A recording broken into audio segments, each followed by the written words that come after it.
Maybe I should... Oh, I think we may be out of order. There we go. So Ignacio has just flown in from Spain.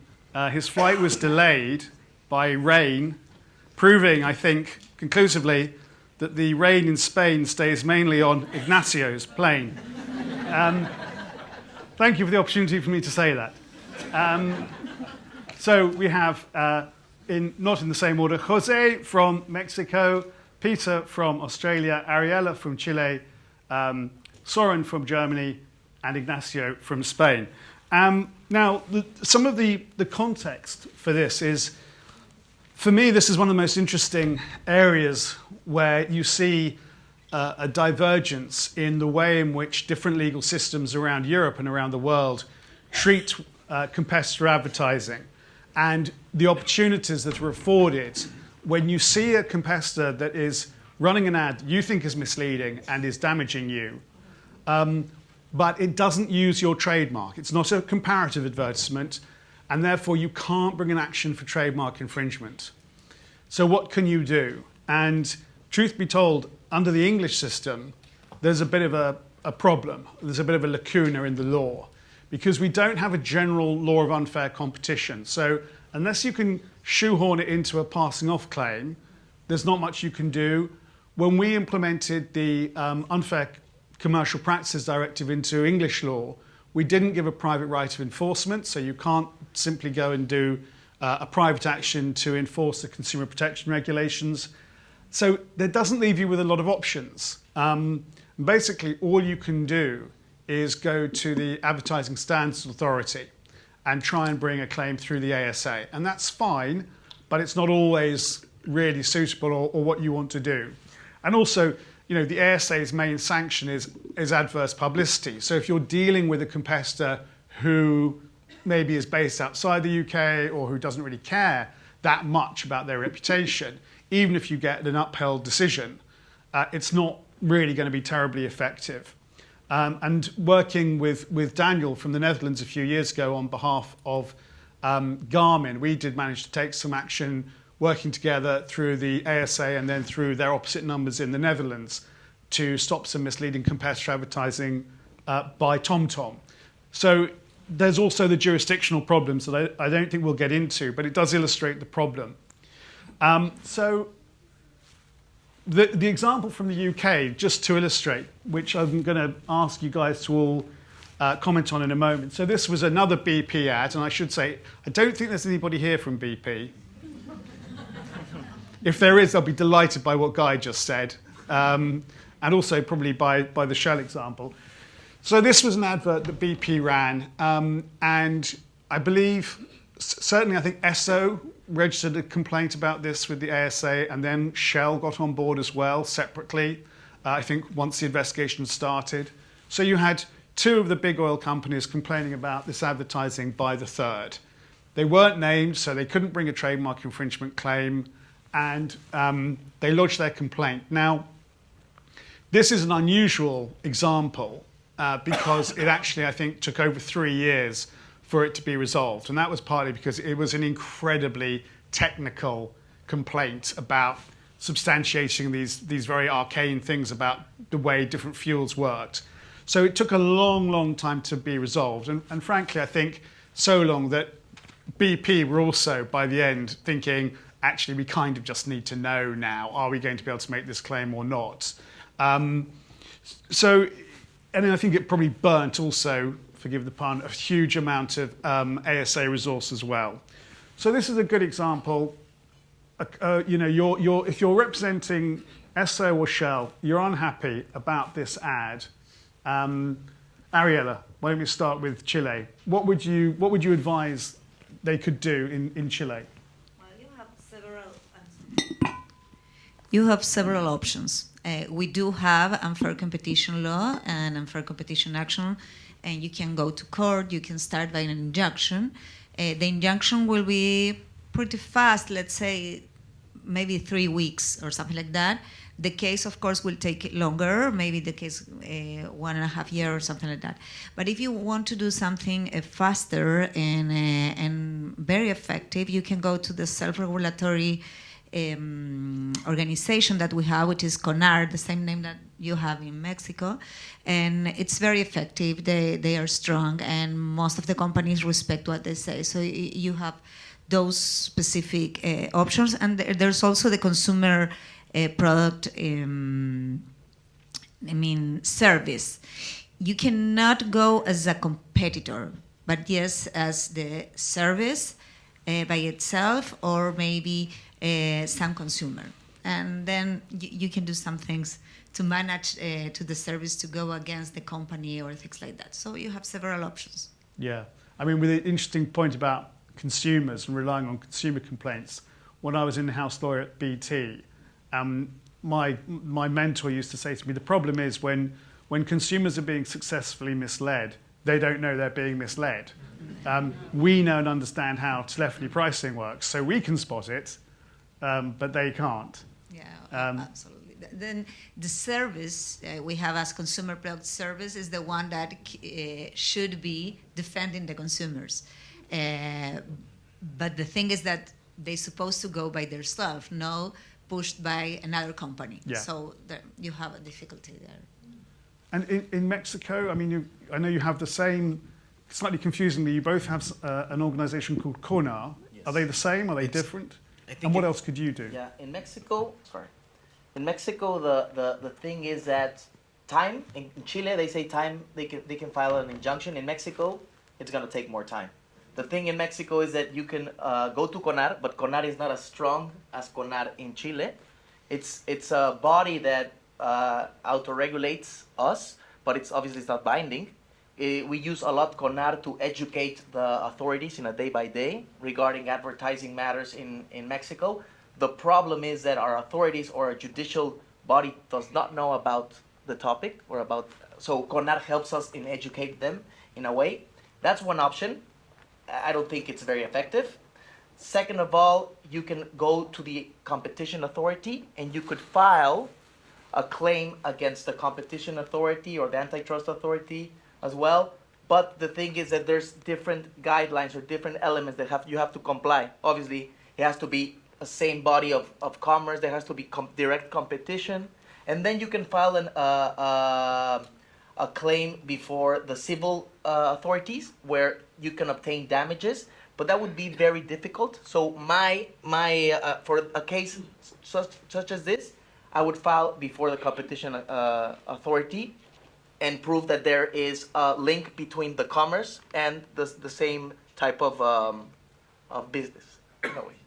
And what sanctions would you hope that would then? There's fines from COFECE, which is the authority. They're quite chunky, those fines, aren't they? Yeah, they're chunky. And right now it's a very important body in Mexico because they're regulating a lot of laws related to publicity. So there's big fines. The law establishes that there can be fines from 4 to 6% of the revenue of the companies, but they never tell you if it's monthly, if it's weekly, if it's annually. So obviously it can be what they bill in a year or in a bill in 10 years. So that's the problem of the loopholes of the law in Mexico that we can fight a lot, but that's the issue, the fines. Right. That's why everybody's complying with the law when they come into effect because the fines are very, very high. Okay.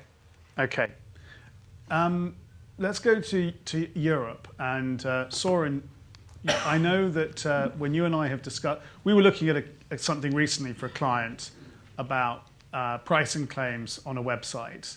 And our client based in the UK was concerned about website claims, false pricing claims being made by a retailer based in Hong Kong, I think. And the German system seemed very, very different. So, but coming back to this example, can you describe how you would attack this in Germany? Yeah, of course. It's pretty straightforward. Everything is in order in Germany, as you know. And it's, for a start, it seems to be pretty easy because there is no competition authority. We don't have a self-regulatory body, so the competitors have to do what they have to do. They go to the code, and there's only one code, and that's our unfair code against unfair competition, or the Unfair Competition Act. And so they look it up, and they say, well, misleading advertising is prohibited. So what they would do after sending out the warning letter without success, they would either apply for a preliminary injunction with the ordinary court, or apply for an ordinary hearing, and then on the merits. So, well, in 3 sentences, that would be it. There is another system that sometimes, I say, smaller companies would rely on, or even consumers who don't have a right to sue themselves, only for competitors and consumer protection associations or industry associations. They have been granted the right to go to court. So, but when they complain with one of these associations, it's up for them, for these associations, to proceed or not. If they don't feel it fits into their schedule or whatever, they would just not do anything about it. When they do, it's on their own behalf, and they don't even mention the complainant. He's just out. He was just giving the tip, and that's it. And I mean, one of the positives, if you're Esso or Shell in the UK, one of the advantages of going to the ASA is that the burden of proof is flipped. So rather than Esso, Shell, the complainant, having to prove the ad is misleading, it's on BP in this example to prove that they can substantiate all of their claims and that their claims are not misleading. So if you're the complainant in the German system, do you have to prove that the ad is misleading, or does the advertiser have to prove that their claims are not misleading? Well, I'm a lawyer, and you know a lawyer always answers, it depends. So it depends on what? So it depends on, well, let me state this. It's following the procedural system, and usually the complainant, the plaintiff, has to provide evidence that to substantiate his case. But if they cannot do it because they don't have access to the information, that sort of turns it around. When a case like this, where there is no reference to any tests or any technical data, they would turn to BP and ask them to provide this information. So they would have to substantiate their claim in that case. But it's not shifting the burden of proof. It's a matter of substantiation, rather, I would call it. But at the end, it's the same. Yeah. Yeah. Ignacio, how about in Spain? Well, the situation is pretty similar to Chile. We have those 3 options of the Self-Regulatory Association, Autocontrol, the courts, civil courts, and the consumer associations. The priority is this list. Let's go first to the Self-Regulatory Association because it's the fastest way to get a decision. Within 2-3 weeks, you can get a decision that you can enforce it if the advertiser is a member of the association. And this is the problem, that not many energy companies or companies doing very aggressive advertising practices are members, because they know that they could be very easily subject to the decisions of the jury, which are normally very strict and very protective of consumers. But despite of that, the self-regulatory organization is always issuing an opinion, even if you are not a member, even if you do not appear in the proceeding. And that opinion is very helpful because you can go to court and obtain very easily an injunction against the advertisers. So this is the usual way to put pressure on anyone, because the civil courts are usually very, very slow. And the third part is the consumer organizations, the consumer authorities. But Spain, which is a very nice country to go on holidays, is very difficult from some legislation point of view. One of them is that the consumer regulation is delegated into the regions, into the comunidades autónomas, the autonomous communities. So we have 17 consumer authorities. So you have to go region by region, opening different proceedings, and it's a chaos. So my recommendation is go first to the self-regulatory organization and seek for your decision there. Right. And then, Peter, I think the Australian system is very interesting because there's quite a lot of commonality between, our different systems. They're not identical, but there are quite a lot of it. But Australia seems to have some quite unusual opportunities or features of your system. Yeah, that's right. So similar slightly to Chile and Spain, but unlike the UK, we actually have a consumer law called the Australian Consumer Law, and it bans or prohibits misleading or deceptive conduct, or conduct that is likely to mislead or deceive, and it's probably the most litigated provision of legislation in Australia. So, and you would, the three different things that you could do in relation to this sort of competitor complaint would be to, if you wanted to get rid of the ad immediately, like within a couple of weeks, you would commence an urgent interlocutory injunctive proceedings in the federal court, and you'd have that decision made very, very swiftly. So within 2 to 3 weeks, similar to Spain and Chile. Not to Mexico. Not so much Mexico. The other one you can do, but takes a lot longer, and we're talking a couple of months here, is to make a complaint to our advertising standards self-regulatory organisation. And there's a competitor complaint alternative dispute resolution process called the industry jury, which is made up of a panel of 3 advertising lawyers, which I've sat on several times. That panel of lawyers will determine the complaint as it's presented to them, usually by way of submissions. In terms of written submissions, there's usually no oral hearings or anything of that nature. And then a determination will be issued, and generally speaking, the determination is put into practice by the parties. So if the decision is that the advertising is to be modified or discontinued, that's likely what's going to happen. Or if they find that the substantiation is upheld, that's what's going to happen. The third thing is that we have a very active competition and consumer regulator called the Australian Competition and Consumer Commission, or the ACCC. It's got real teeth, and it goes out. It's got a very big budget, and it does go out looking for big scalps. And often it will bring proceedings against any number of organisations that engage in misleading or deceptive conduct. And a competitor can make a complaint to the ACCC, as a consumer can do as well. And generally speaking, if it's a competitor making the complaint, they won't really act on it if they think it's just between 2 competitors. But if it's got massive consumer detriment, then they will start looking into it, investigate, and they will then, if they think necessary, engage in enforcement proceedings, which can then carry very significant million-dollar fines. Yeah, I mean, one of the most interesting examples of the differences between advertising regulation around the world in recent years that I've seen was the way in which Reckitt Benckiser were treated by regulators in different countries over these misleading claims for Nurofen. So they had supposedly Nurofen for back pain, and Nurofen for period pain, and Nurofen for this type of pain, and it turned out it was all the same Nurofen. And they were, I think, investigated by the ASA, and the ASA upheld the complaint, and so they had some reputational damage.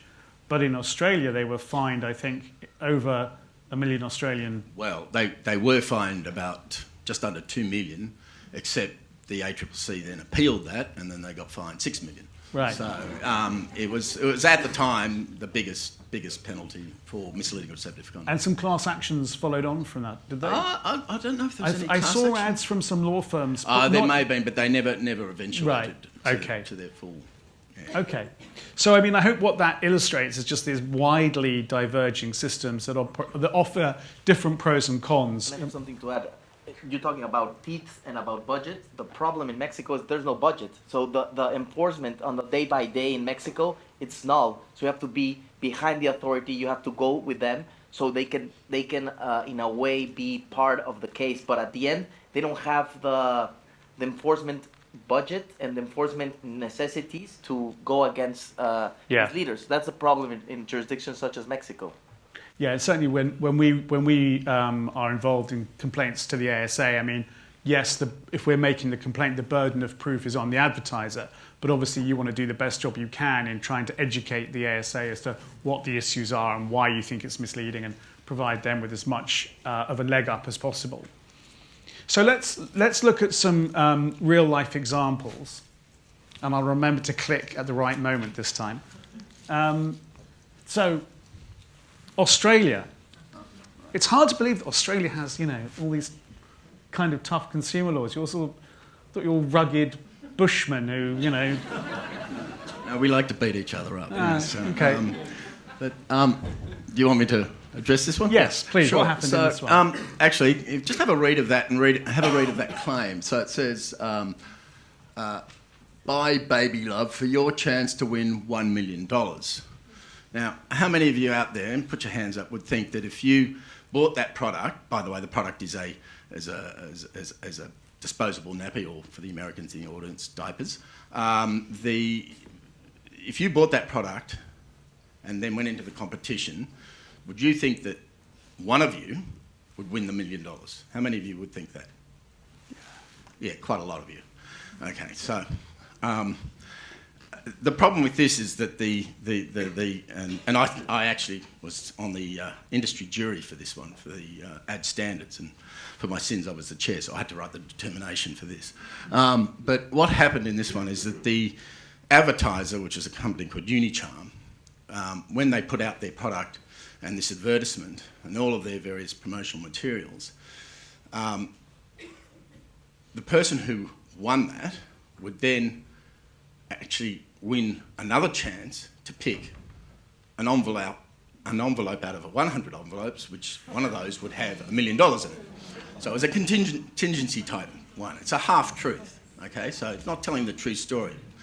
And at the end of the day, the competitor, Kimberly Clark, complained about that and said to the ad standards and to the industry during their submissions that there was a misrepresentation, which we ultimately agreed with and said, well, yes, there is a misrepresentation because you didn't tell people that there was, in your promotional material, that there was another, it's essentially a chance to win a chance.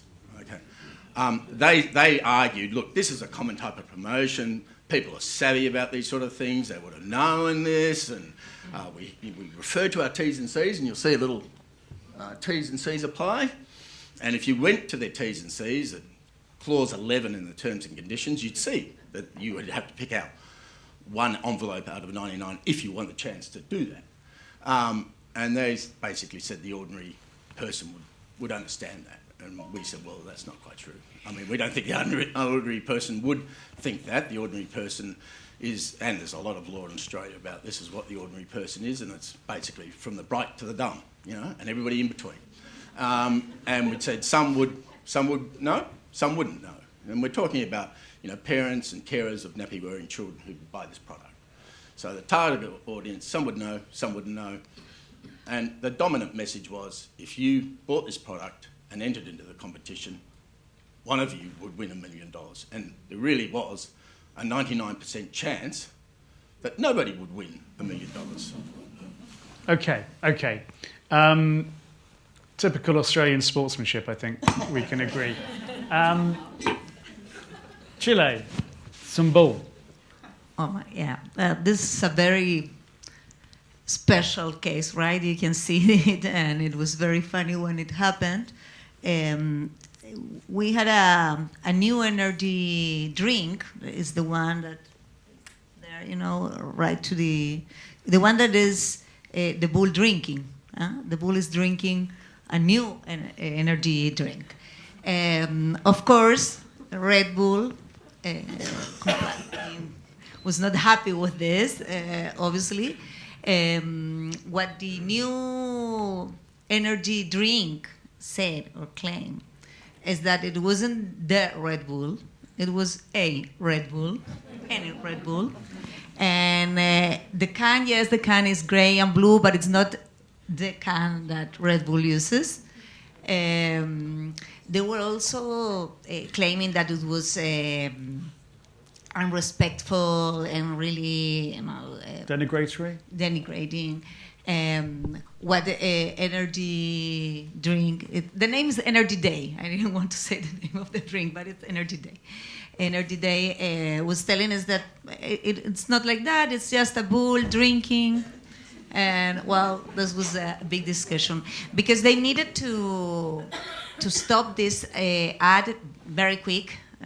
They really needed to do it faster. They went to the Self-Regulatory Association, and one of the claims was we need a resolution very fast. And it was like 2 weeks, no more than that. What they decided is that it was, first of all, clearly referring to Red Bull, and therefore it was understood as a comparative advertising, which was not true. It was deceptive, because it's telling here that the drink has more energy than the Red Bull drink, and that was absolutely not proved and not true. And also that this was unrespectful and was denigrating the other one. Then they ordered to stop the ad. I mean, and it was in the whole city for 1 or 2 weeks, and they stopped. They respected that. They didn't go to Red Bull didn't go to the court because they were okay with this. So Red Bull, because this is quite, I think, in the UK, I think our general perception would be, if you want to put a stop to something quickly, you can afford to risk the money, you'd probably go to court and try and rely on, and I think legal rights. I'm sure Red Bull have got all kinds of different trademarks.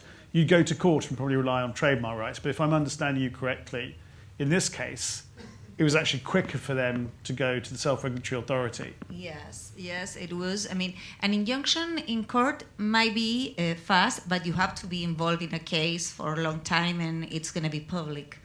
This kind of cases is not public, and also it's fast, and you don't need necessarily to go to court after that. You can go, but you don't need to. So I think what they really wanted is to stop it very fast, and they didn't want a case. They didn't want, and that is what they actually get. Right. Got. I'm sorry. Right. Yeah.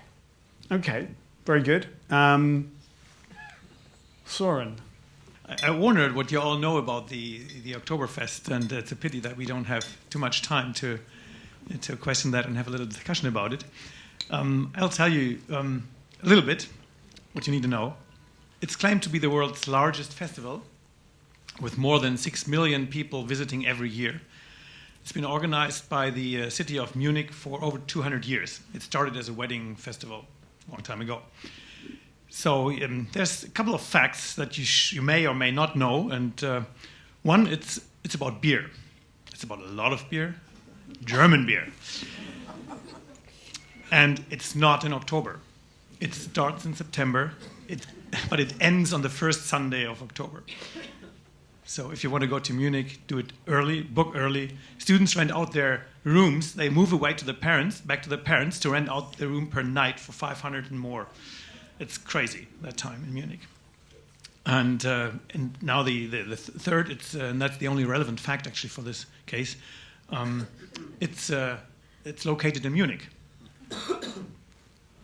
So when a super smart organizer launched an ad, Oktoberfest goes Dubai, the city of Munich was not amused because they had no intention of moving it to Dubai. So after they unsuccessfully sent out a warning letter, they took it to court, applied for a preliminary injunction, which was pretty fast issued on the basis of misleading advertising. That was one count. There were several others, but this was the most important. It was just issued. It was appealed, and in the appeal, the judges unmistakably told the defendant here, the event organizer, that he wouldn't have a chance. So he actually issued the earlier sought for cease and desist declaration in court to terminate the appeal, so there wouldn't be another verdict against him with more facts and more legal reasoning. And that's the end of the story. So there is no Oktoberfest in Dubai. Sorry to tell you, in case you wanted to know. Surely that's, if the average consumer who Guy referenced, the average consumer who's reasonably well-informed, observant and circumspect is going to look at that ad on the right for the Oktoberfest in Dubai, and they're, to my mind, they're going to realise that, okay, there's some kind of beer festival going on in the autumn in Dubai. It's not the Munich one, it's a different one. It's in Dubai, and this is just the kind of play on words. If you just look in the lower picture, yes, because it just states the largest festival of the world in Dubai. there's no reference to Oktoberfest if you disregard the first one. Right. But the Oktoberfest is pretty well known. I mean, there must be a reason why there are lots of small Oktoberfests all over the world, indeed, where private organizations have a little get together with beer and pretzel or whatever, which Munich certainly doesn't mind. It just promotes and refers and admires the real Oktoberfest in Munich. But if in Munich you see an ad in the newspapers, Oktoberfest goes Dubai, the average consumer would certainly think that Munich has some sort of relation with Dubai and an organized, something that could happen there. You're not aligned with that? I totally agree. I wouldn't fancy trying to persuade an English judge of that. Okay. Maybe. Who knows?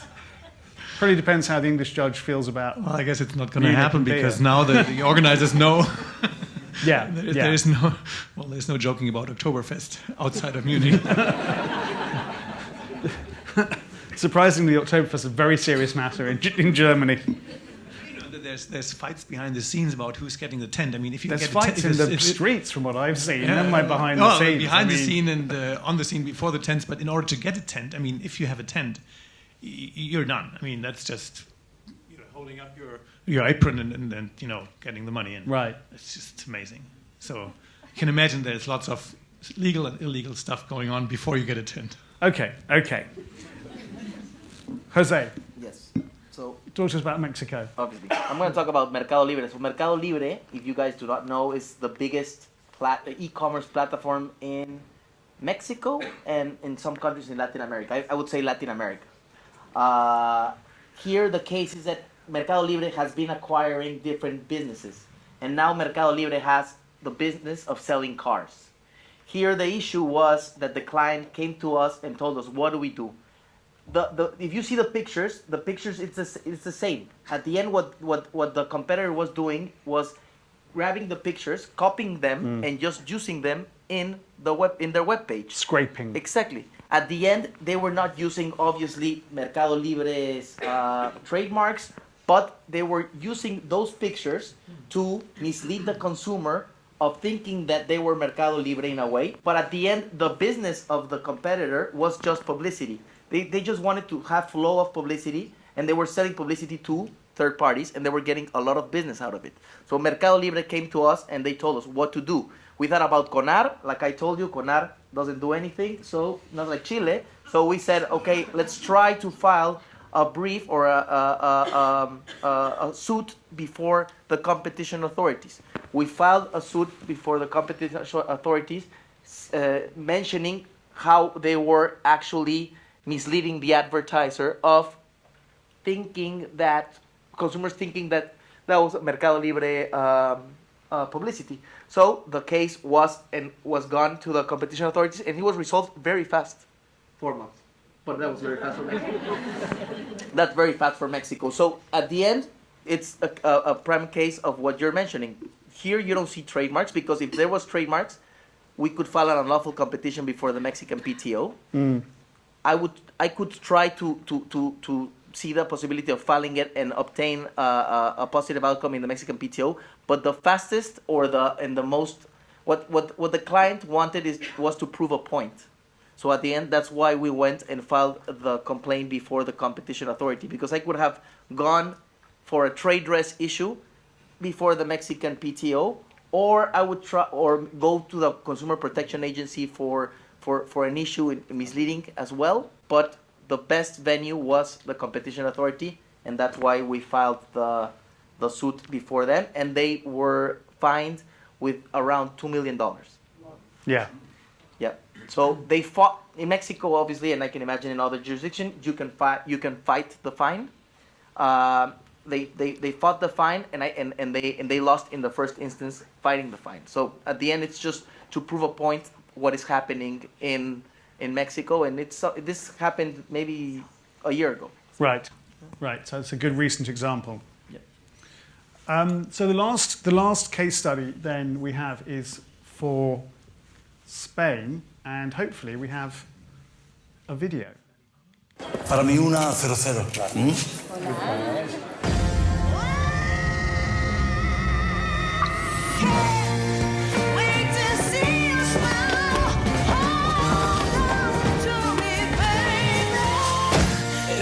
Era una Tanqueray 00.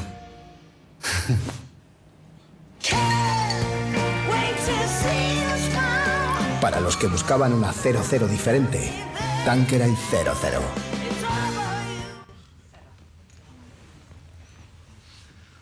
Well, this is a very recent case decided last July by the Autocontrol, the Self-Regulatory Association in Spain. The actor here is a famous Spanish actor, and he's just coming into the bar. I mean, many of you may understand that he's ordering a 00, and immediately the waiter is trying to make a beer 00. And then he's just jumping to stop him, alerting him, no, not that one. I want the Tanqueray 00, okay? Well, first case that we have here is regarding the alcohol drinks, because in Spain, alcohol drinks over 20 degrees are forbidden on television on certain timings, and this commercial was all time over. So it might be a case of indirect alcohol drinks, and it's risky from that point of view. We are not discussing that today, but this is an interesting point.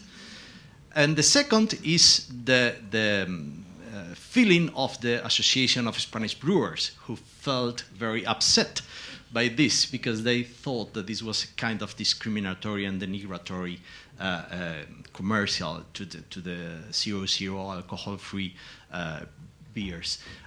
Both the complaint and the posterior appeal were dismissed by the association. First of all, they dismissed the fact that there was no comparative advertising. And this is also a very challenging and interesting discussion, because there is no mention to any trademark, as you said. But all trademarks producing and commercializing 00 beers felt affected. So do you need to make a specific reference to a specific brand to have this comparative advertising or not? Well, in the opinion of Autocontrol, not, obviously. So all regulations about comparative advertising are immediately excluded. And then the second judgment was about if there is any kind of denigration or discrimination to the other alcohol-free drinks. And in the opinion of the jury, that was also excluded. The specific point of denigration was the face of the actor running faster. Stop that! And the slogan of "for a different people," like saying, "Hey, we are different, we are better, we are elitist," you know. So that was that language, and also the image and the script was making that belief. And my opinion, one of my clients came to me, is a brewery, and what do you think about this? And I said, well, you have a case, but it's obviously on the gray area. But you have a case, and you can build a claim. It's a very risky commercial, in my opinion. But this time, for the Ageo, who is running the Tanqueray 00, has been working fine. So far, is still alive. Very good. And actually, I can't see my colleague who's moderating the alcohol advertising panel in order to ask her. Oh yes, Alex, I don't know whether you are touching on different treatments of 00, because that's an interesting area. So I think in different jurisdictions, there's different points of view as to whether or not promoting 00 is actually just indirectly promoting an alcohol brand, or whether actually it's a sort of a good thing to try and wean people off. Søren, are you leaning forward because you want to say something? No. So some last thoughts then. Just kind of, the pros and cons of going to a self-regulatory organisation or going to the courts. I'm not going to read these out. You can read them for yourselves. I mean, the main issues are probably around cost, confidentiality, publicity, versus sort of speed and impact. And as we've heard, contrary to what we're used to in the UK, if you want to have impact or you want to have speed, in some places you go to the SRO, in other places you go to the courts. And certainly we found it interesting to collaborate around Europe looking at the same campaigns being run across Europe, and then picking our battles as to where we want to fight and how. In the interests of time, because we're about to go for a tea or coffee break, I think what I'll suggest is if you've got any questions, please put them to us over tea and coffee. We've got the breakouts immediately after coffee, so they're starting at 3:15. So stay in here or come back in here if you would like to hear the Metaverse, Crypto and NFT panel.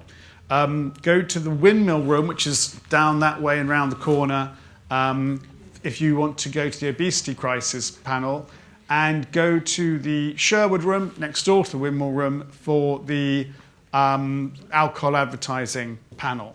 And please, don't worry about what you signed up for. If you've changed your mind and you want to see a different panel, then that's fine. We really only ask that question in order to sort of have an idea of planning, but it's fine. You can go to whichever one you want. We'll then have another turnaround slot for a comfort break and to check your emails, and then we'll be back in here at 4:15 for a plenary session on social media, effectively, and then we've got this last panel, which I'm really looking forward to, about making the future better than the past and dealing with diversity. So I'd like to say thank you to Jeff and to all the panelists for the first two sessions. Thank you very much, everybody. And please go and help yourselves to tea and coffee in the foyer.